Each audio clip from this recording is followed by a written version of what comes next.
Please note, we would like to make it very clear, we are totally against the form of discipline described in the articles and accounts being used on minors and non-consenting adults.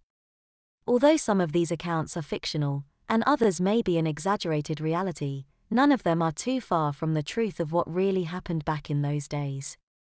If you are enjoying our stories, please do subscribe to this channel.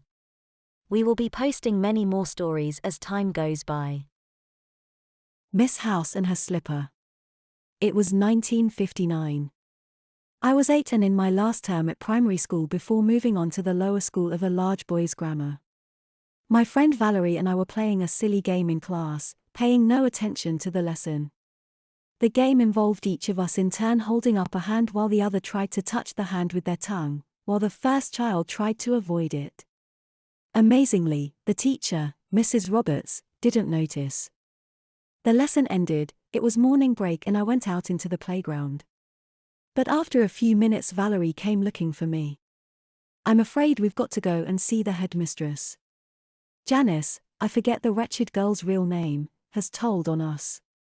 When we got to the headmistress's study, both the head, a frumpy spinster named Miss Howse, and Mrs. Roberts were waiting for us. We got a terrible dressing down, then Miss Howse said, "Thank you, Mrs. Roberts, I'll deal with these two now." Miss Howse went to a cupboard and took out a big old gym shoe. She told Valerie to face the wall, then ordered me to touch my toes. I got 6 whacks across my shorts. Despite the protection, it hurt horribly and I was crying by the time she had finished.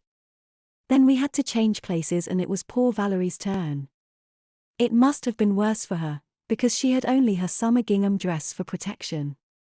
Then we went back to our classroom in tears and rubbing our bottoms. We spent the next lesson squirming miserably on our hard benches, but nothing was heard of the matter again. Except that's not what actually happened. The story is completely true, up to and including the dressing down from the headmistress. But we weren't spanked, nor did we receive any other formal punishment. Instead, Miss Howse and Mrs. Roberts humiliated us in front of the rest of the class for days on end.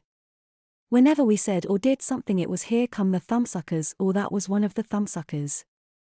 As well as being very humiliating, these comments were irritating because they showed that the teachers hadn't understood the game we were playing. Surely a slippering of the kind I have described would have been better, more effective and less cruel than what actually happened.